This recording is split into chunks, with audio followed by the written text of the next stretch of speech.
Welcome everyone to How to Reduce Your Carbon Footprint webinar. Thank you so much for joining. I'm sure this is going to be really useful for you.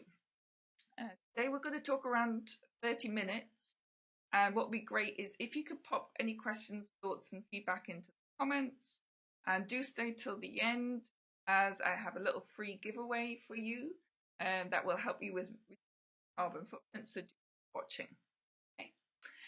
Before we start, a little bit about me. My name is Annie. I'm the Sustainable Life Coach. I help people overcome the struggles of being kinder to the planet, support them to be more sustainable. I've been passionate about the environment ever since the hole in the ozone and disappearing rainforests and oil spills in the 1980s. So that's why I have a degree in environmental science, a master's in conservation biology, and a diploma in life coaching. I've also won 2 awards at a competition at MIT University for a climate change project I devised, and currently I'm actively working on my own life to be more eco-friendly. At the moment I have a carbon negative footprint, but it's not been, so I understand how difficult it is to be sustainable lifestyle. I'm going to move on to our agenda for today. What are we going to cover?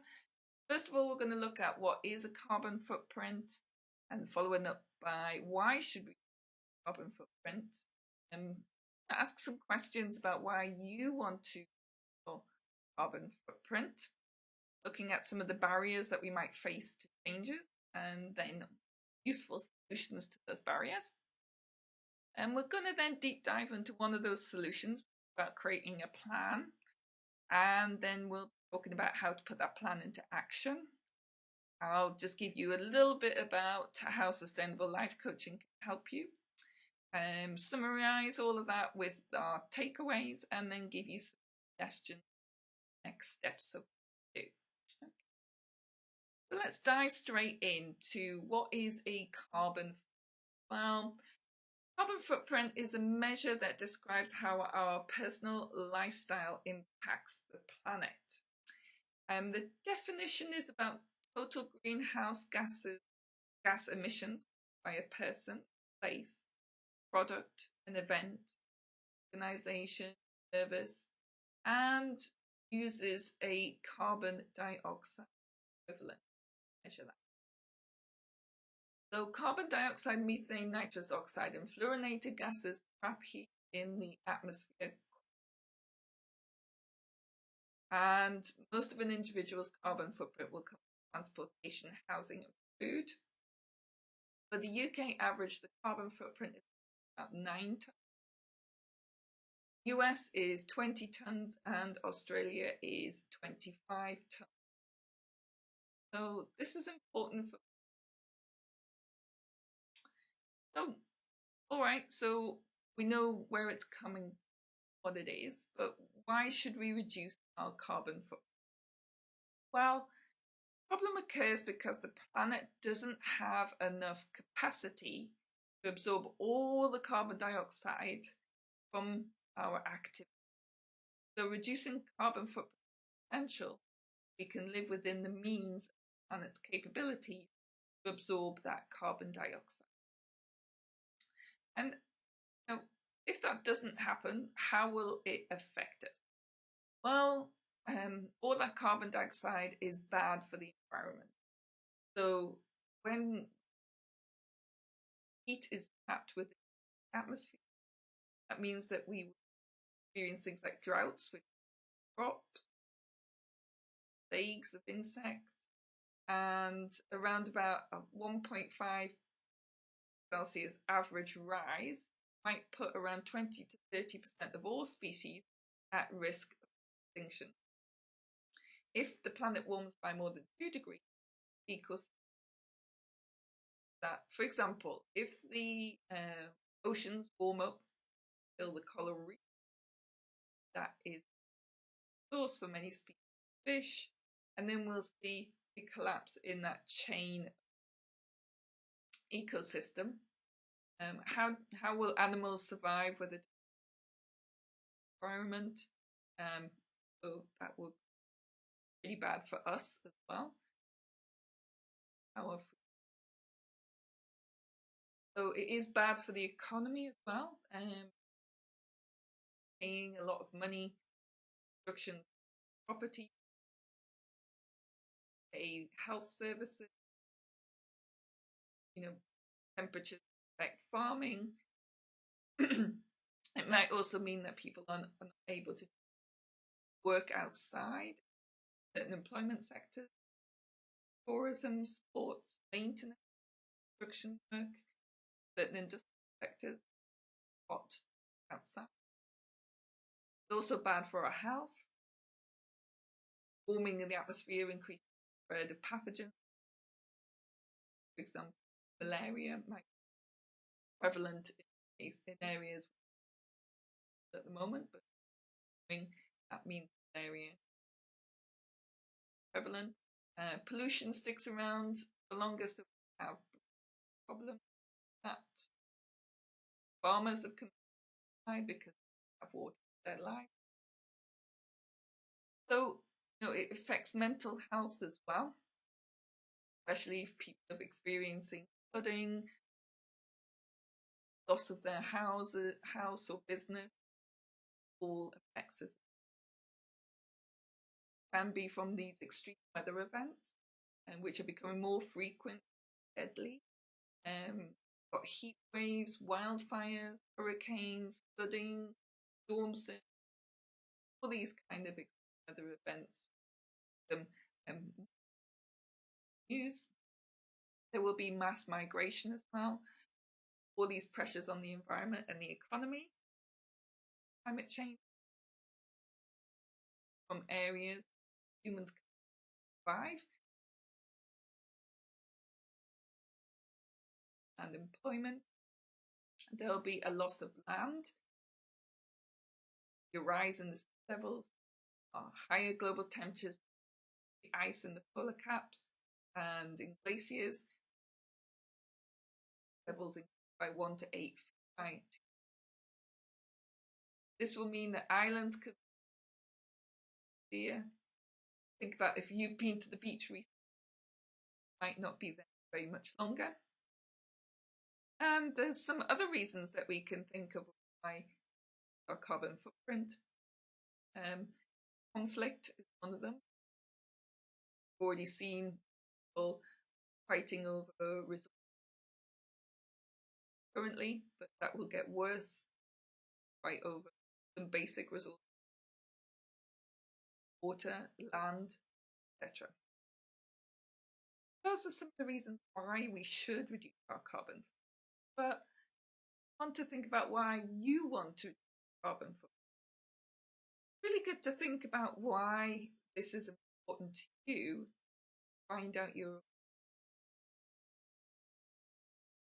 good, as this is a challenge that you might want to take on, and therefore, if you keep your reason in your mind, for example, animals instinct, want flooding and fire and bad weather events, then that helps you with motivation and your drive to keep going with the challenge. About how this will make you also a sense of purpose, action, make you feel good.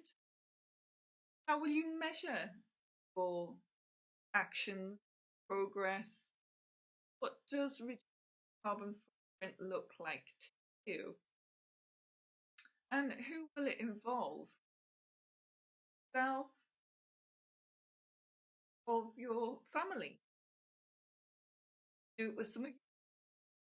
How about other people that you might find that are also reducing carbon? Maybe you think you're an expert. And how will it affect those other people? Will other people be you're doing this and want to join in? Some other people that are not so happy, that might have some things to say positive. How will you get support? Again, are you looking family, friends, other people? Challenge? Do you perhaps need a professional like a coach to help you motivated and going. Important to think about that because we do come across barriers to change as well when we're moving some kinds of challenges. If you're trying to lower your carbon footprint, it can feel overwhelming. And there's so many activities that contribute to your carbon footprint, from what you eat to what you wear to how you travel around to every single thing. So it can feel really, really like it's a huge task to do. It's also quite confusing. How do you find out carbon footprint of everything? Everything has a carbon footprint, so maybe one thing seems to be a good idea, and when you do a little bit of information gathering, it turns out that it's not so good. You can be confused about what's right. So again, might be a little bit about knowing what to do and what not to do. Difficult to do that. A lot of people don't like giving something up. We enjoy high carbon lifestyles. So it seems that we're giving up nice things if we lower our carbon footprint. So it's that we're denying ourselves all these treats and things like this. So it's one of the things. It's also have busy lifestyles. Do a bit of research. You need to put those changes into action. Or you need to find out if they work or they don't work for you. It can take some time. There may be some cost associated with changing lifestyle to be more carbon friendly. Some things actually save you money, but some things might cost a little bit more. And yeah, it's very different to do. Let me know if you've got any suggestions about what other ways you might find barriers to change. Maybe it's about getting other people on board. Maybe it's difficult if your family doesn't. Okay, so let's have a look at some solutions to those barriers. One thing to do is to find help. There are lots of other people that are on the same journey as you. You might find them in your community, you might find them online, find them somewhere else, but it's a good idea to connect with some like-minded people. There are webinars like these and lots of videos that can give you advice as well. Media groups, wherever you might find these people, idea to connect. So I would suggest also making an action plan. We're actually going to take a deep dive into that solution today, and putting your carbon footprint reduction plan is a good idea because you create some specific, measurable, achievable targets that make it easier. So you'll need to do some research. It does take some digging and diving to get the solutions that you need. Be careful. There are some ideas that could appear to be cutting carbon when it's actually. And make better choices. So our idea of thinking about giving something up is about maybe having a little bit more flexible mindset. So instead of saying, oh, giving up lots of holidays, say about thinking about taking fewer flights, but staying longer whilst you're there. Still getting the same amount of holiday, but just lots and lots. Cutting down beef, then we may be just choosing it for special occasions. So it's not about eliminating completely, but that one particular meat, and dropping the heating by 1 degree. So the jumper on said, let's think about how much that carbon saved just by that 1 degree, and it also saves you money. There's lots that you can do that means you don't have to feel like you're missing out. You also need to break the challenge down into chunks. Good, because that means bite-sized lot manage. You can find free or cheaper options, say they are out there. You can just find them, and you get that support and other people around you, that motivation. And there are also coaches who provide you with support and encouragement. You don't have to persuade them. So that might be an option too. Okay, so let's move into creating a plan. Good idea just to focus on one place to start with. Then that's a way of breaking it down into a chunk. So something like energy, your transport, your diet, your finances, wardrobe, what you're buying. It's all easier to manage than trying to do all of those things at once. And you can always come back and start a new challenge when you want. So maybe home energy to start with, make some progress on that, and then you come back and say, okay, now I'm ready to take on my diet. So a really good idea is to, first of all, just to find out what your footprint is. There are resources out there, such as apps and books and websites, where you can find your personal impact. I personally an app called Zero. It's very good at being quite an accurate measurement there. It's completely accurate, but it's a way to look at getting your information at the beginning and then working out a goal. Also, the book How Bad Are Bananas by Mike Berners-Lee, an excellent way to look at and compare different choices, whether they are bad. It's essential to see which one of your activities contribute most. For example, if you're somebody who travels a lot for work but has a vegan diet, you're going to have a different carbon footprint and action plan compared to someone fast fashion and banks financial institutions that have fossil investments. So they look at your own carbon footprint, where the biggest challenges are. Think about how you can tackle those. So now you've chosen that specific challenge, it's time to do research. Here's some ideas of what you might need to find out more about. A good thing to do is maybe look at stop buying, make a record of all the things that you buy in a week or a month, work out what's unnecessary. For me, I've been trying to look at products that have been flown in or have a long road transport journey, changing red meat, vegetables, chicken. So, stopping buying beef, lamb products. So, different things that you can do. If you are then saying, okay, well then I'm reducing down the amount of red meat. If I do buy red meat, what action can I do to make it better? Find a locally sourced product, one that doesn't come with any plastic on it. All those things can help.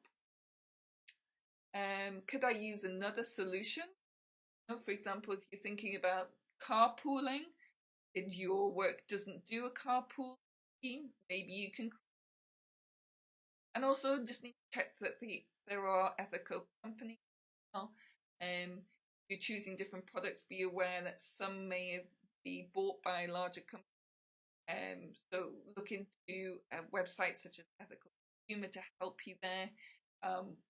Particularly when you're looking at companies that may appear to be very green, and then when you look at who actually owns that company, it's a fossil fuel or polluter, a big polluter. So do check the background to your use, especially for energy.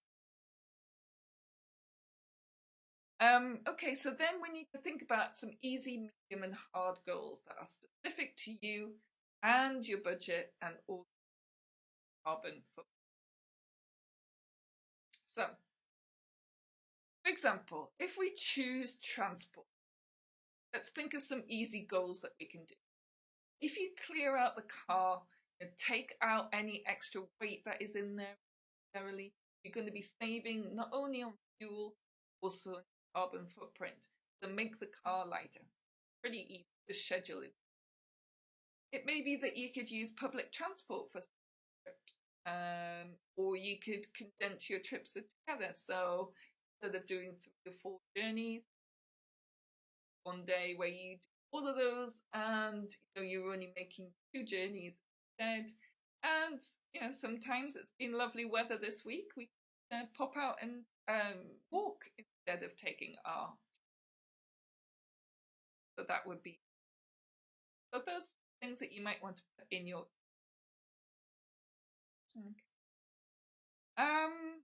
So those things could have been easy tasks for you, but there's other ones that are maybe not so easy for you or for other people. You might think about saying how you could work from home, so reduce carbon footprint that way. Remote meet, face-to-face ones. Use air conditioner or your furnace. Say maybe going to work carpool, buddy up with somebody like that. The possibilities are endless. You need to look and see where you can work out what kind of actions you do, which one in. There are going to be some ones that are very difficult to do. So hard swaps could be like making your next vehicle an electric one. Definitely check out leasing instead of buying a car. You might find that with reduction in taxes and petrol, etc., the electric vehicle actually doesn't cost as payment. So again, do some research. Think about it. Is that a possibility? Reducing the number of cars you have. Maybe you could actually be a 1-car family. As I've mentioned before, swapping several short holidays for longer trips, swapping long haul, short haul. Maybe you could start cycling. So it's something about your personal challenge and your lifestyle choices. Depends on your time, your budget, and your availability. Okay? So think about putting that plan into action. So I would suggest don't try and do everything all at once. Try to go carbon negative overnight. You set yourself an unachievable target, be prepared not to. It's also not the greatest idea just to get everything that is impacting on your carbon footprint. For example, if you have some steak, then eat it or donate it or give it away rather than just chucking it. Generally carbon is used to recycle, so consider that before you dump them new. And make a reasonable schedule. So 1 action a week, put in some time to do research, 30 minutes. Whatever you consider manageable, this will get you results. So definitely make that in scheduled time. Okay, so now you need to put that plan into action. It's the hardest part, really. But there are some tricks that can help you, though, with that activation. So keep tracking your carbon footprint. You can add information to the app, work out how much your carbon footprint. Look, it's going down. It's a great motivator. Use reminders, alerts, notes on fridges, whatever works for you, and tell everybody. If you let everyone know what you're doing, it actually makes you more likely to do it. So post on social media, tell your friends, encourage you to find your tribe. There are lots of Facebook groups, Instagram, there's local apps that can help you, give you the support you need. That you might get some conflicting advice too. So, just continue to do your research. Also be prepared to fail. It's normal part of the process. We aren't 100% perfect 100% of the time. We don't learn without making mistakes, and we can't be expected to meet all our targets all the time. So life just doesn't happen like that. So if you have a setback, just get back on the horse and try again. Going. And also, if you do manage to lower your carbon footprint significantly, celebrate a success. If you lower it by a ton or half a ton, that's great. It's really good, getting nice feedback and comments from people. You might even inspire other people to start their own challenge, which is great. And then maybe, as I say, once you've worked on your transport, maybe you want to go and look at your home energy choices or what's in your wardrobe next challenge. All of those will contribute to reducing your carbon footprint. it in a nice steady pattern rather than trying to do too many things. Okay, so we're just going to go through a little bit about why sustainable life coaching can help you. I always use the analogy of a gym coach. So yes, you can certainly build your own fitness plan, watch YouTube videos, etc. So why are there so many personal trainers out there? If you go to a personal trainer, no two people's fitness plans are the same. One person might want to improve their stamina, someone might want to weight, another one might want to build up muscle.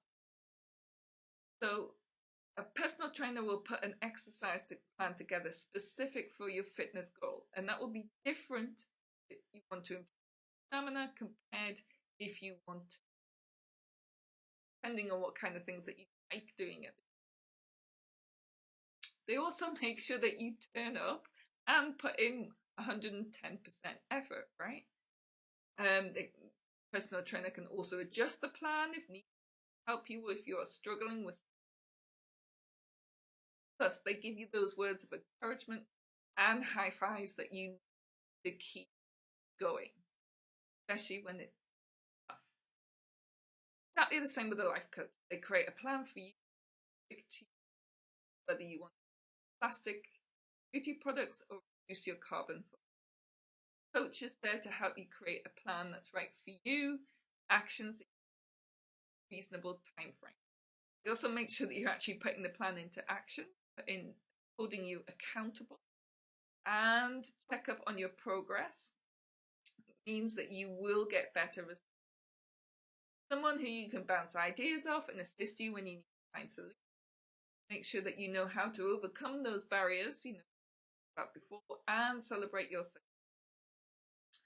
So a life coach is a personal trainer for your life. Instead of getting fit, you become more sustainable. And it's fine if you can do all of this alone. It's the same as any challenge. If you can do it alongside your other commitments, that's awesome. But sometimes it's okay to need a little help to get you there. Coaches make sure you don't fall behind and you're Mr. Motivator for your lifestyle. Plus, if you sign up and pay for something, you're more likely to reach goals. That's why coach. I'd love to hear if you have any questions about coaching, so do pop them in the comments below and I will get back to you. Okay, so we're nearly finished, guys. What have we covered today? Okay, so we have talked about identifying why you are doing your motivation and drive, focusing on one thing, making it easier to handling. Talked about doing your research. It can be a minefield out there, but be careful. Reputable, science-based information. Create your plan. This is your personal map, reducing your carbon footprint. Include goals and timings in your action plan, but make them achievable, and then put that plan into action. Use reminders, and then repeat with another focus. For example, if you worked on transport, take a look at finances. And then think about coaching. Especially if you're not hitting your targets, you're not making progress, and you remember how effective it can be when you're at the gym with a personal trainer. Sometimes you really need that encouragement and monitoring, especially when you're doing this for the first time, your own, or if you need to convince other people. All right, so we are at the end of the webinar now, and here are your next steps. I'd love to hear your feedback, so if you could send me your thoughts positively, constructively, negative, would be appreciated. If you have any more questions, please also send them through. I'll be over the moon to hear about any progress and successes that you have. So again, I'd love to hear about them. Share this webinar with social networks and also recommend it to anyone else who might want to take this challenge. And I know it's not easy, and I'm here to help you with the service. Just let me know if you or someone else wants to support motivation. And if you go to my website, I am going to give you the freebie of today, which is a personal planner. So it's a PDF. If you go to the website, you will find how to reduce your carbon footprint free planner there. It's a download. So go to the sustainablelifecoach.com right now and you can pick up on your planner. And also you can get in touch with me for coaching information through the website, through Instagram or Facebook. So that's all we have for today. Thank you so much for joining, and I hope to see you soon for another webinar on sustainability. Thanks so much. Bye.